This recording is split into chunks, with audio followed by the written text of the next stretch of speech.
आर्थिक क्रियाओं का पर्यावरण पर प्रभाव विषय पर कल हम लोगों ने चर्चा की थी। उसमें हमने कृषि का पर्यावरण पर प्रभाव, खनन का पर्यावरण पर प्रभाव देखा था। आज हम लोग इसी को आगे बढ़ाते हुए औद्योगिक क्रियाओं या औद्योगिकीकरण का पर्यावरण पर क्या प्रभाव पड़ा, इस विषय पर चिंतन करते हैं। उद्योग आर्थिक क्रियाओं में द्वितीयक आर्थिक क्रिया है, जिसे गौण आर्थिक क्रिया भी कहा गया है।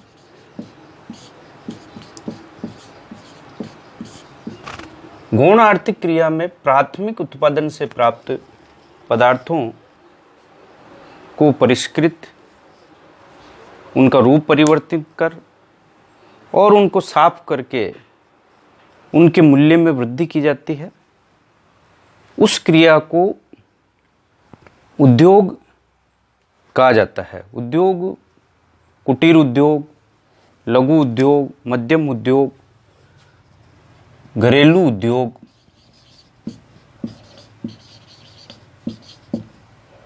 वृहत श्रेणी के उद्योग हैं।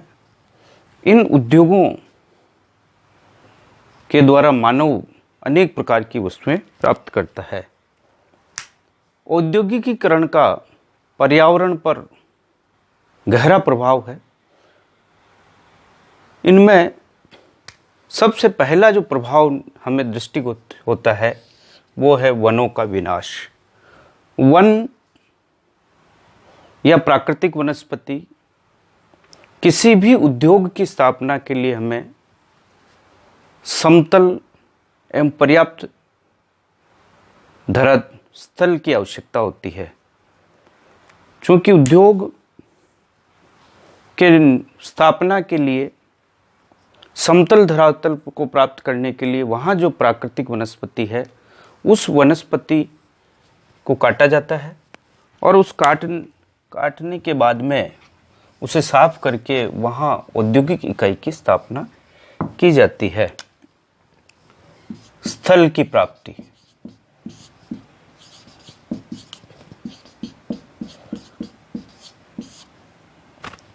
उससे जो है वनस्पति को का विनाश किया गया है। साथ ही उद्योगों में जो कच्चा माल प्राप्त किया जाता है उस कच्चे माल के रूप में भी वनों का, जैसे कागज उद्योग, प्लाईवुड उद्योग, फर्नीचर उद्योग, इन उद्योगों में वन से संबंधित सामग्री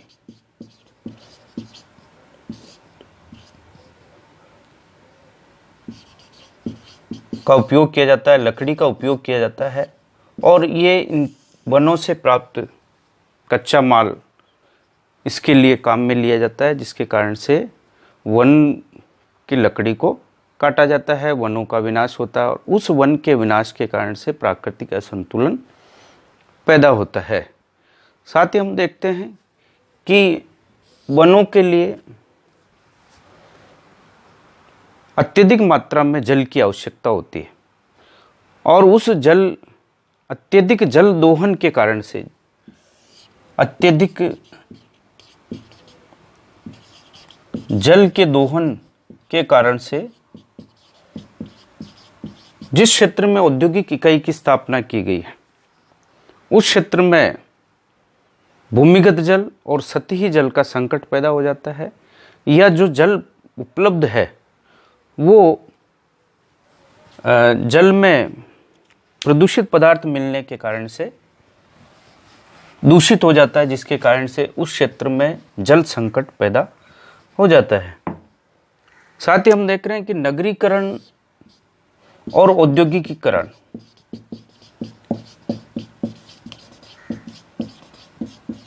दोनों ही साथ साथ चलते हैं। जिन क्षेत्रों में उद्योगों का विकास हुआ, औद्योगिकीकरण अधिक हुआ, जैसे यूरोप, अमेरिका, ऑस्ट्रेलिया, जिन क्षेत्रों में उद्योगों का अत्यधिक सघन जमाव हुआ, उन क्षेत्रों में नगरों का विकास हुआ। और नगरीकरण के कारण से जो आसपास की कृषि भूमि या वन भूमि है, उसका धीरे धीरे आवासों या नगरीय बस्तियों के रूप में काम आने से उस क्षेत्र की वनस्पति का ह्रास हो रहा है और वनों का उस क्षेत्र का पर्यावरण असंतुलन हो रहा है। औद्योगिक क्रियाओं या औद्योगिकीकरण के कारण से पर्यावरण ह्रास या पर्यावरण असंतुलन पैदा होता है, पर्यावरण प्रदूषित हो रहा है। जैसे हम देखते हैं कि वायु प्रदूषण, जल प्रदूषण,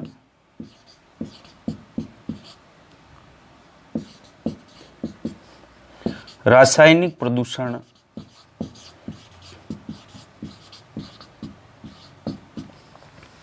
और साथ में ध्वनि प्रदूषण।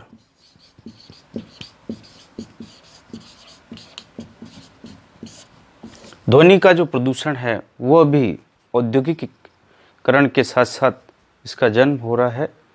उद्योगों के निर्माण के साथ ही साथ उद्योगों से निकलने वाले धूल, धुएं और उसके कण, carbon dioxide, chlorine, sulphur dioxide और जो उनसे संबंधित नाइट्रोजन से संबंधित जो गैसें निकलती है, उसके कारण से उस क्षेत्र का पर्यावरण प्रदूषित हो जाता है।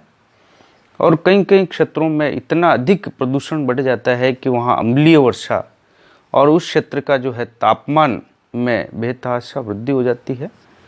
और वायु में जो है अवांछित पदार्थों के मिलने के कारण से उस क्षेत्र में वायु का प्रदूषण हो जाता है। कई शहरों में जैसे भीलवाड़ा है या और भी जो औद्योगिक नगर है, जिनमें दूर से ही पहचान लिया जाता है कि यहाँ जो है वायु में एक अलग ही तरह की दुर्गंध उस क्षेत्र में वायु में विद्यमान होती है, क्योंकि वो क्षेत्र जो है उन प्रदूषित तत्वों का विद्यमान उस वायुमंडल में पाया जाता है। पर्यावरण में औद्योगिकीकरण की क्रिया के कारण से जल बहुत अधिक उपयोग में आता है। मशीनों को ठंडा करने के लिए जल का उपयोग किया जाता है, जल गर्म हो जाता है और उस जल को नदियों और झीलों में, गर्म जल नदियों और झीलों में छोड़ा जाता है, जिसके कारण से नदियों झीलों का पानी भी गर्म हो जाता है और उसमें व्याप्त जलीय जीवों के लिए वो हानिकारक होता है। साथ ही जल का अत्यधिक उपयोग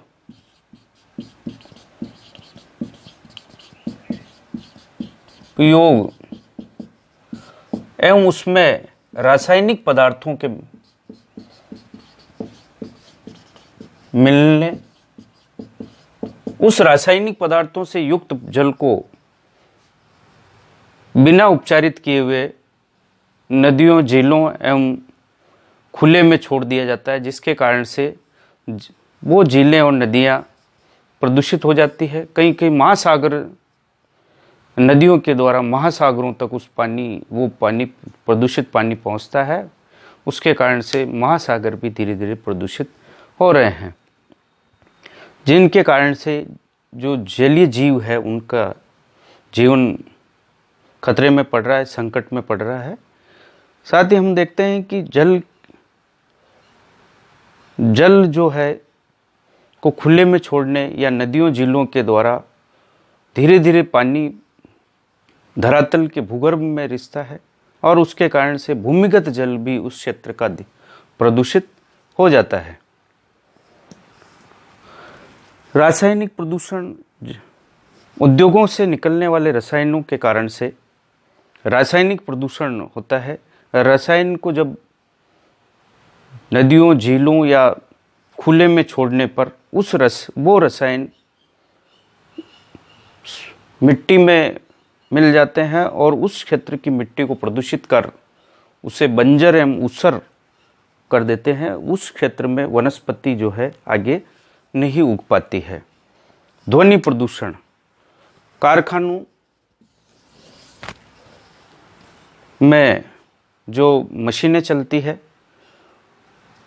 उसके कारण से जो आवाज़ होती है उससे ध्वनि का प्रदूषण पैदा होता है और वो प्रदूषण जो है मानव जीवन के लिए मानव के लिए क्षतिकारक होता है।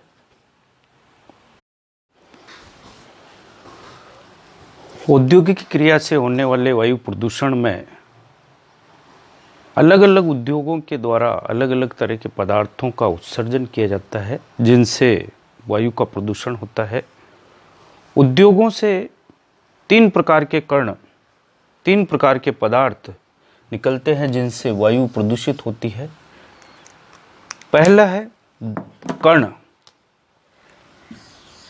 धूल के कण।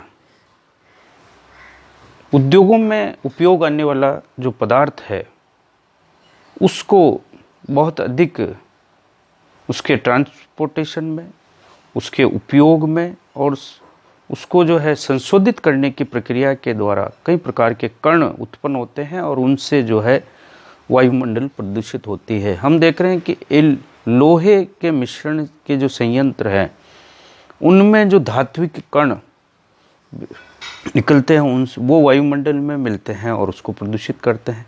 इसी तरह से चूना संयंत्र में जो चूने के जो कण हैं, चूने की जो डस्ट धूल है वो वायुमंडल में मिलकर वायुमंडल को प्रदूषित करती। साथ ही चूना संयंत्रों में कोयले का बहुत अधिक उपयोग किया जाता है और उस कोयले के जो कण हैं वो भी वायुमंडल में मिलते हैं और उनसे जो है वायुमंडल प्रदूषित होती है। एल्यूमिनियम उद्योग में फ्लोराइड्स के कण का उत्सर्जन होता है, उनसे वायुमंडल प्रदूषित होती है। साथ ही इन संयंत्रों से गैसों का निष्कासन होता है और धुएं का निष्कासन होता है।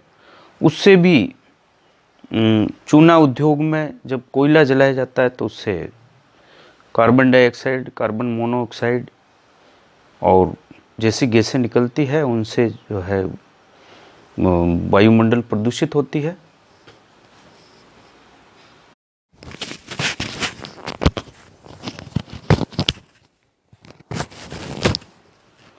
वायु प्रदूषण करने वाले उद्योगों में तेल शोधनशालाएं भी वायु प्रदूषित करती है। तेल शोधनशालाओं से हाइड्रोकार्बनिक पदार्थ, धुएं के कण, सल्फर डाइऑक्साइड गैस निकलती है जिनसे उस क्षेत्र की वायुमंडल प्रदूषित होती है जहां रिफाइनरी स्थापित की गई है। फास्फेट उर्वरक का निर्माण करने वाले संयंत्रों से निकलने वाले पदार्थ अमोनिया, फ्लोराइड और धूल और धुएं के कण भी वायुमंडल को प्रदूषित करते हैं, उसका अवक्रमण करते हैं। औद्योगिकीकरण के द्वारा जल अत्यधिक मात्रा में प्रदूषित हुआ है। हमने पूर्व में भी चर्चा की कि जल का संकट पैदा हो जाता है। औद्योगिकीकरण की जो क्रिया है उसमें उद्योगों में जल निम्नलिखित कार्यों में उपयोग में आता है।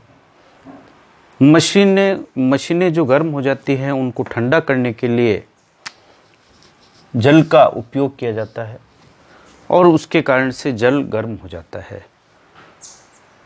उत्पादों को साफ करने के लिए जो पदार्थ औद्योगिक क्रिया में काम में लिया जा रहा है उस पदार्थ को साफ करने के लिए, परिष्कृत करने के लिए भी जल का उपयोग किया जाता है। उद्योगों में काम में आने वाले विभिन्न रसायन, उन रसायनों को तनु यानी उनमें उनके गाढ़ेपन को कम करने के लिए उसमें पानी मिलाया जाता है जिसका जो उन रसायनों को पतला या पतला कर देता है, उनका गाढ़ापन समाप्त कर देता है। उद्योगों के अंतर्गत जो उत्पाद है उनकी प्रोसेसिंग की क्रिया में भी जल का उपयोग किया जाता है। साथ ही जो औद्योगिक परिसर बहुत बड़ा होता है उसे नमी प्रदान करने का कार्य भी जल के द्वारा किया जाता है। उपरोक्त उपयोगों के कारण से जल में विभिन्न प्रकार के रसायन, चाहे वो कार्बनिक रसायन हो और अकार्बनिक रसायन, दोनों ही प्रकार के रसायन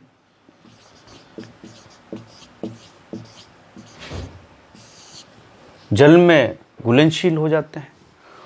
उस रसायनों से युक्त जल को नदियों, झीलों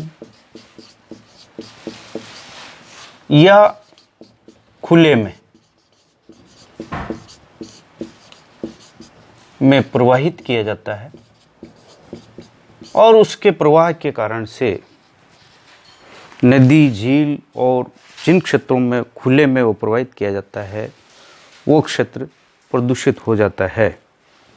हम देखते हैं कि हमारे कई औद्योगिक इकाइयाँ, बड़ी बड़ी औद्योगिक इकाइयाँ जो है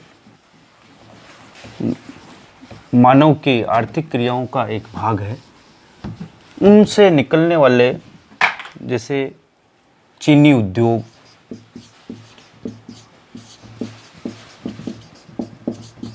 सूती कपड़ा उद्योग, सीमेंट उद्योग,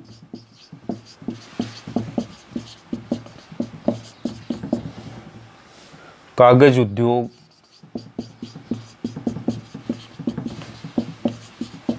चमड़ा उद्योग,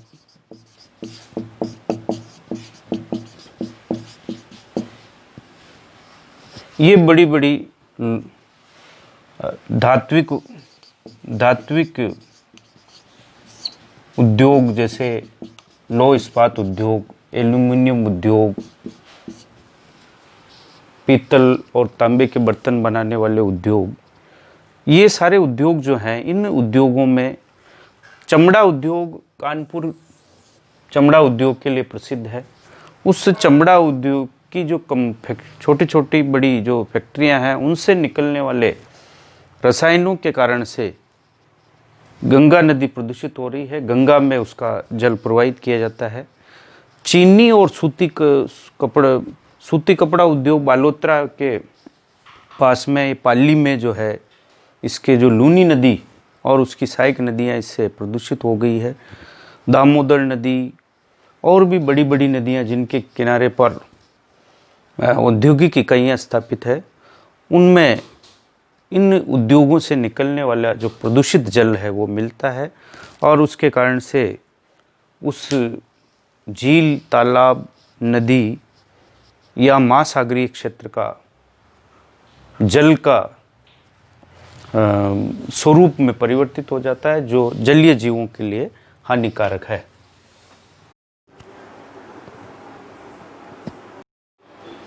आर्थिक क्रियाओं में परिवहन भी एक महत्वपूर्ण आर्थिक क्रिया है। परिवहन कृषि, उद्योग एवं व्यापार के लिए अति आवश्यक है। मानव कई प्रकार की आर्थिक क्रियाएं करता है। उन आर्थिक क्रियाओं में अपने उपयोग के बाद में कुछ अतिरिक्त उत्पादन भी करता है। उस अतिरिक्त उत्पादन को वह बाजार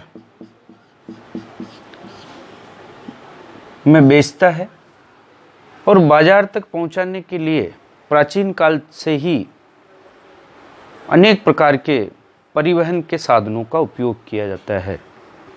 पहले व्यक्ति स्वयं परिवहन के साधन के रूप में था, फिर पशुओं का उपयोग होने लगा। बैलगाड़ी इसका एक पशु के द्वारा ही चलाई जाती, बैलगाड़ी, घोड़ा गाड़ी। बाद में आधुनिक आविष्कार के साथ में ट्रक, बस, कार, वायुयान, जलयान परिवहन के साधनों के रूप में हमारे सामने आए हैं। परिवहन के साधन प्राचीन काल में चूंकि पशु और मानव स्वयं ही था, तो उसका पर्यावरण पर अत्यधिक प्रभाव नहीं होता था। लेकिन वर्तमान समय में परिवहन के साधनों के रूप में सड़क परिवहन, जल परिवहन और वायु परिवहन, ये परिवहन के 3 स्वरूप हमारे सामने आए हैं, जो मानव की एक महत्वपूर्ण आर्थिक क्रिया है। रेल परिवहन, रेल मार्ग,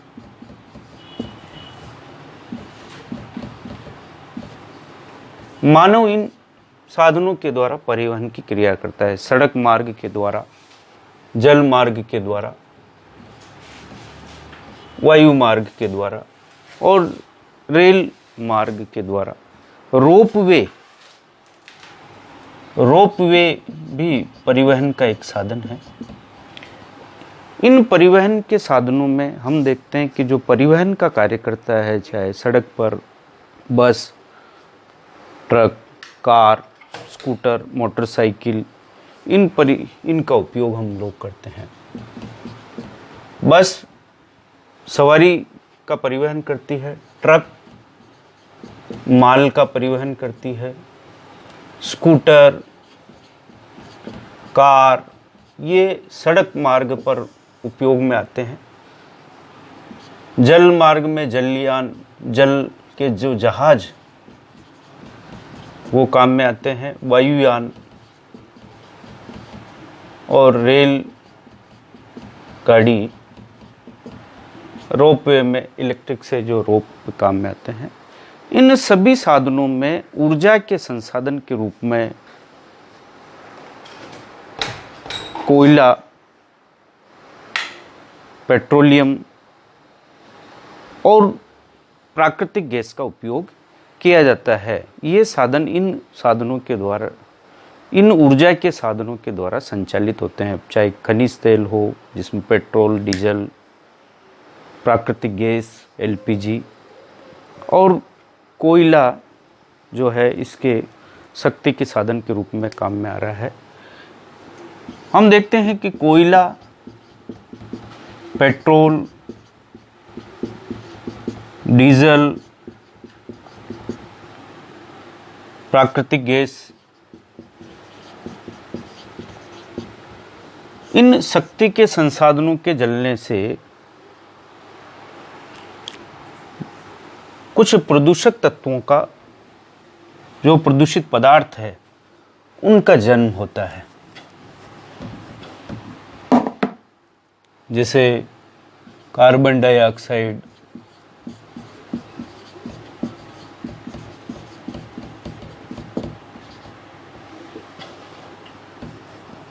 ऑक्साइड, कार्बन मोनोऑक्साइड,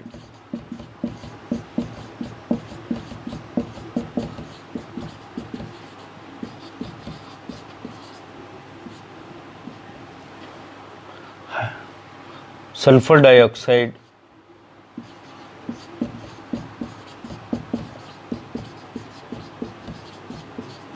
धूल के कण,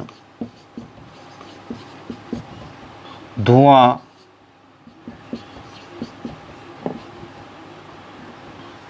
धूल के कण, धुआं, नाइट्रोजन ऑक्साइड,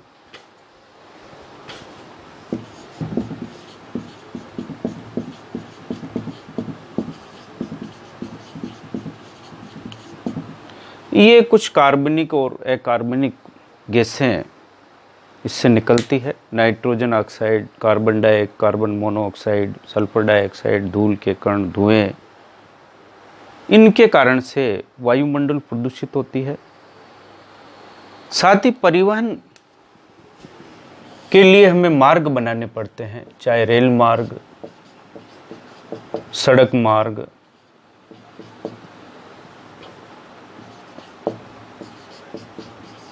जल मार्ग के लिए बंदरगाह का निर्माण और वायु मार्ग के लिए हवाई अड्डों का निर्माण। इन के निर्माण के लिए हमें कुछ समतल धरातल की आवश्यकता होती है। रेल के निर्माण के लिए जिस क्षेत्र में रेल लाइन बिछाई जाती है वहाँ उस क्षेत्र की पहाड़ियों को काट दिया जाता है और उस क्षेत्र की वनस्पति को जो है समाप्त करके रेल की पटरी बिछाई जाती है। सड़क में भी इसी भांति से जिन क्षेत्रों में ये जो नेशनल हाईवे या स्टेट हाईवे निकल रहे हैं, उदयपुर और जो पहाड़ी इलाके हैं, चाहे हिमालय पर्वतीय क्षेत्रों में, उन पहाड़ी क्षेत्रों में काट कर जो सड़क बनाई गई है उनसे वनस्पति का ह्रास हुआ ही, साथ ही उस क्षेत्र में जो है पहाड़ियाँ हैं उनको काट कर उसको विच्छेदित कर दिया, जिससे पर्यावरण का ह्रास हुआ है।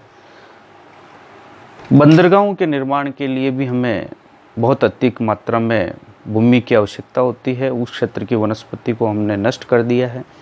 हवाई अड्डे के निर्माण और उसके आसपास के क्षेत्रों के लिए हवाई अड्डे के निर्माण में भी बहुत अधिक भूमि की आवश्यकता है, तो उसके कारण से हमने जो है उस क्षेत्र की वनस्पति को नष्ट किया, जो पर्यावरण में असंतुलन पैदा हो रहा है। साथ ही रेल मार्ग और सड़क मार्ग जिस मार्ग से निकलते हैं उस मार्ग से अत्यधिक धूल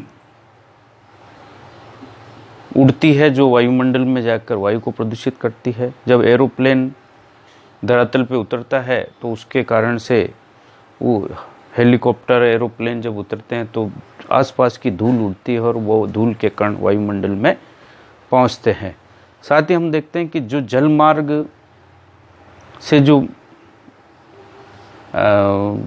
जलयान अनेक प्रकार के पदार्थ लेकर जलीय मार्ग से एक स्थान से दूसरे स्थान पर जाते हैं, जैसे प्राकृतिक तेल है और भी जो पदार्थ है खतरनाक, उनका परिवहन करते रास्ते में जब उनमें उन पदार्थों का किसी कारण से दुर्घटनावश वो यदि जलीय भागों में फैल जाते हैं तो उसके कारण से जल प्रदूषण हो जाता है।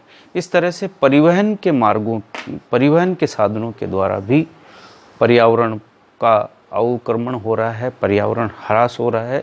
परिवहन एक महत्वपूर्ण आर्थिक क्रिया है, लेकिन इसके कारण से हमें पर्यावरण को भी क्षति हो रही है।